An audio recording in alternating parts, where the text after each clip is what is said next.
bag chasers, I got a Patreon. I just been hitting y'all off with video after video after video. What am I, Netflix up in here? Bag chasers. Inside of the Patreon, the other day I dropped, not yesterday, but the day before, I dropped Patreon exclusive that gave y'all all of the details for the Patreon meetup in Miami, New Year's Eve. It's going to be popping. We getting it in. So if you are going to be in the city and you're a bag chaser, make sure you stop by. The details is in a video, the latest video inside of the Patreon, as well as giving you access into the Discord. In addition to that, you know that the most recent Charleston White video was up. Next video, I'm actually probably going to drop 2 videos in one day. Lamar Odom, I got a lot of different content that we cooking up. So much stuff, so much game, so much insight, so much information. So thank you for tuning in and tapping in and becoming a part of the Bag Chasers. That link is in the description as well as pinned to the top of the chat. I took the day off yesterday. And the reason that I took the day off yesterday is because it was time to regroup. It was time to take a break, time to take a minute for me to be able to gather myself and get myself together so that I could be able to give you the best product possible. And I'm going to just say this before we get into the show, because I want to deep dive into this whole Kyrie situation. It's important for you to take a step back sometimes and make sure that you gather yourself, because I run a lot. Like, I'm a marathon guy. So I don't believe in running fast. I believe in endurance, and I believe that it's necessary for you to continue to do things a certain type of way in order to be successful. And sometimes you got to take a step back and reevaluate the landscape in which you exist in so that you can then, make the best decisions going forward. One of the decisions that I made going forward is to create this content creation space. And it's been a blessing. Every single dime, close to $65,000 that I spent building out this place and making sure that everything is great. All of the equipment, all of the environment, being able to party, being in the middle of everything as far as downtown and necessary. Sometimes I don't even go home because I just got a permanent room down at MGM Grand, so I just go over there and crash or whatever. I have to take a step back occasionally so that I can make the right decisions and create the right environment so that you have the best content and the best experiences possible, right? Taking a step back and realizing that, yeah, it's necessary for us to be on this platform, YouTube, but it's also important for us to make decisions on how it is that we're going to move forward, right? And so everything that I do is a long-term vision, a long-term view of how it is that I can be successful. Every single decision that I make is a 10-year decision. Me even jumping on YouTube in the first place was a 10-year decision. It was a 10-year decision. I told my people when they said, Anton, you crazy for even jumping on YouTube in the first place? I said, yo, don't even worry about that, because if in 10 years it doesn't do what I want it to do, then I'm going to get off of it. Then I'm going to move forward. Everything I do is in 10-year blocks. Most people do it in 10-hour blocks. If something doesn't work out for you immediately, you abandon ship and you go another type of way. If something doesn't work out for you immediately, you abandon ship and you go a different way. I do everything based off of a 10-year view. Investments, whether or not I'm going to jump into a specific business, everything that I do, even when it comes to relationships and marriage. Can I see myself rocking out with this person for the next 10 years? I know it sounds crazy, but it forces you to start vetting more effectively and start looking at other things and intangibles instead of the thing that you're looking at right in front of you. Even when it comes to the women and the relationships that you have with the people, whether you're a woman talking to a man, man talking to a woman, you got to look at it from a decade point of view. Everything that you do right now is going to determine what your future is going to be. What you put in your body right now is going to determine how great your future is going to be as far as your health.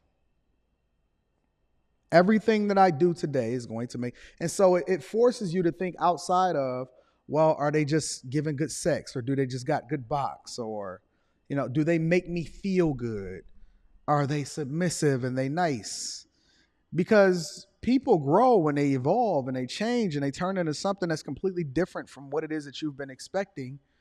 And so just because you vet how they feel and what their sentiment is now is not going to be the same as what it is that they are in 10 years. right? If you're making a lifetime decision, why wouldn't you at least take into consideration what's going to happen 10 years from now? What happens after you have a kid and that kid is 10 years old? You so easily swayed and you go by the whims and the woes of how you feel right now, but you're not able to make effective decisions because you're looking at it short term and how it makes you feel right now instead of looking at it long term and how it's going to affect you in the future. This is one of the conversations that I was having subconsciously and behind the scenes. Well, not behind the scenes, but without actually having to say it entirely. It's one of the conversations I was having with Kojo. And that was a phenomenal dialogue. But the thing that I was telling him and I was having a conversation with him about is that you think you know what it takes in order to be a life coach. How can you know what it takes to be a life coach and you're only 30 years old? How you going to coach somebody that's 50? What you going to tell them? You ain't even been through nothing yet. You don't know what it's like to be married. You don't know what it's like to deal with a person that's different today than they were yesterday. You know anything about dealing with postpartum with a woman? You know anything about dealing with a woman after you go through something, when you have something and you become substantial and then you go through something like they're going through over at Facebook and Twitter getting laid off and allegedly Amazon, and which I haven't even dropped that video yet. You know what it feels like to have a kid and a woman that's trying to figure out whether or not she still want to be there while you have that kid and that kid is in its infant stage. You know what you can coach somebody through that? You can coach somebody through that while they're having a death in the family. You know what it feels like to build a business and fail? You know what it feels like to get to the top of corporate America? Do you? Do you know the sacrifices that you have to make as a result of it? Do you know what it takes in order to build a business and have a relationship at the same time, which is completely different than the vision that the woman had when she signed up for that relationship, because she didn't know that you was going to go into this path because you're different than you were yesterday. See, everybody got the answer, Sway, until nobody got the answer, Sway. And the thing about being a life coach and the thing about making small yet large decisions that's going to impact you for the rest of your life, the thing about making decisions that's going to impact you for the rest of your life, hear me out, is that when you coaching somebody or you giving them advice or you telling them what they should and shouldn't do, and you got to think that every decision that they make is a butterfly effect. It's going to impact not just them and the people that they're with, but every single person around them. When you give them that advice and you help them to make that decision, there are no undos. You can't edit that tweet. This is somebody's life. You can't go by a feeling. Listen, if somebody tells me that, yeah, I was ordained, or this is just something that God has bestowed upon me, even God himself says, where two or three, always bring a witness. Where two or three are gathered, there I am in the midst of thee. You always should have somebody that can substantiate what it is that you are. I don't want to hear a testimonial. I want to hear real results. I want you to have gone through it so that you can then show us how it is that we can do it, which is why I live my life like an open book. My life is an open book, not only to substantiate who it is that I am, but to give you the blueprint. And then the words that I say is just a reinforcing of what it is that I've already learned. It's my life. It's real life. You don't get an undo from being able to tell somebody what they should and shouldn't do, because you're not going to be there to pay for it when everything gets fucked up. This ain't Call of Duty. This ain't Fortnite. This ain't PS5. This ain't an Xbox. This is a real. We playing with people's real lives? No, we're coaching people through situations that allow for them to become the best version of themselves. You got to be careful. You can't just sit here talking about I got certified to be a life coach. Listen, I'm gonna be honest with you. I don't even think, regardless of whether or not you go through the schooling, that everybody should be a therapist. You don't have what it takes to truly understand how somebody is supposed to become more successful or to coach them through a situation, because you're not situationally aware. You don't even know what somebody needs because you're already throwing out the idea that you have to address them or deal with them a certain type of way. When I see a man that tells me that I shouldn't talk to me in a certain type of way, I know that you don't know what it's like to coach men, because I've been coaching men successfully, ages 14 through 24 for the past 10 years. I know what they go through. I know what it's like to deal with a young man that ain't got no parents. I know what it means to give somebody a job and to create a business just so you can nurture a group of young men so you can show them what it's like in order to be successful, and they don't have to be basketball players or rappers in order to get there. Every decision that you make, everything that you do is always going to be a long-term decision, and you don't get to play with people's lives. You have to actually substantiate yourself and prove it. Listen. Don't tell me about ordination. Don't tell me about ordaining yourself. Don't tell me about what God told you. I don't want to hear it.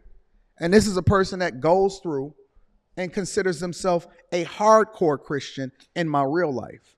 And let me tell you why. Because it's a lot. If you want to go and you want to look at what's going on in the landscape and what these so-called preachers and teachers and people that are ordained by God are doing, all you got to do is go into the worst communities and the worst and the poorest parts of the globe, not just the United States of America. But let's take the United States of America, for example, right? You want to know what you see when you go into a poor neighborhood in the most forsaken, god-awful places in America? Liquor stores and churches.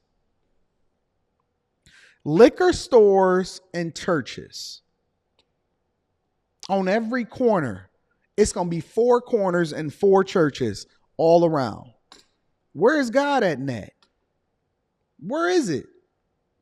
Huh? I know the preacher going to pull up in a nice car. Everybody else going to be shit out of luck. Huh? Where are the preachers? Where is the church? Evidence. Even if you have faith, God tells you, because everybody reads that part of the scripture, have the faith of the mustard seed, but also use the other part of the scripture where he says, faith without works is dead. Deader than a doorknob.